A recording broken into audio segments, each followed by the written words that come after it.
business yona eri informal ekureta income omuntu oriona aju controllinga eshimekwana registering no wakwa oine katugire eduka yeba kweta retail shop no kora mutujungu kan no kora umwanya nkaturi mu Mbara City twenda ngo uje registering the business same yawe ako kuhandika niyo kuganyuramo dan gwaguma no kora informally wano kora ebintu biri informal ebitandikire bitakumanya ine bintu byo kushanga toraganyuramo nkabanoza nko mu banka kuye sente bakugire twende kintu cyo registered nari nonda kubidinga competinga kusupplyinga nkemere wina ka hotel bakugira ngo twenda kudilinga no muntu are registered. So ncho tukugambira abantu ona ka business kona kalakachi oje oka registering then twine abine za company abakwenda kora emirimo abombechi nanandangu bampenke kizimbe cyantare school achombe konko tuzakuzayo uyo kugira ngo ukashome byo kombeka bakushaba certificate ya company yawe tokubasa ku producing so into registering a business names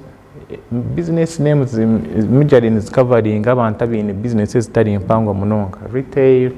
za saloon za washing bay then aro za business empangwa izraningambira za factories produce manufacturing nokora ebyo kunywa nokora ndakora emere on large scale so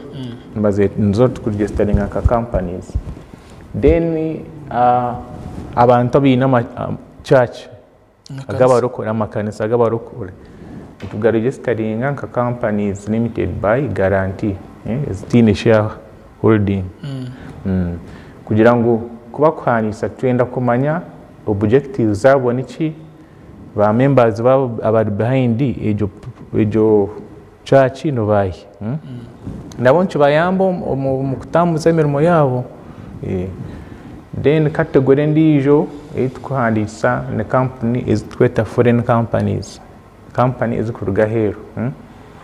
ezo nizija we barata certificate zabo tubahandika no mu izina ryabo kuruga hero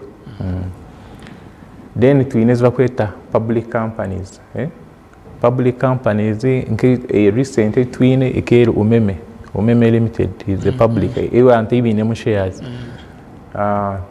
MTN hate nayo people have shares in it so MTN rank twin of different registrations.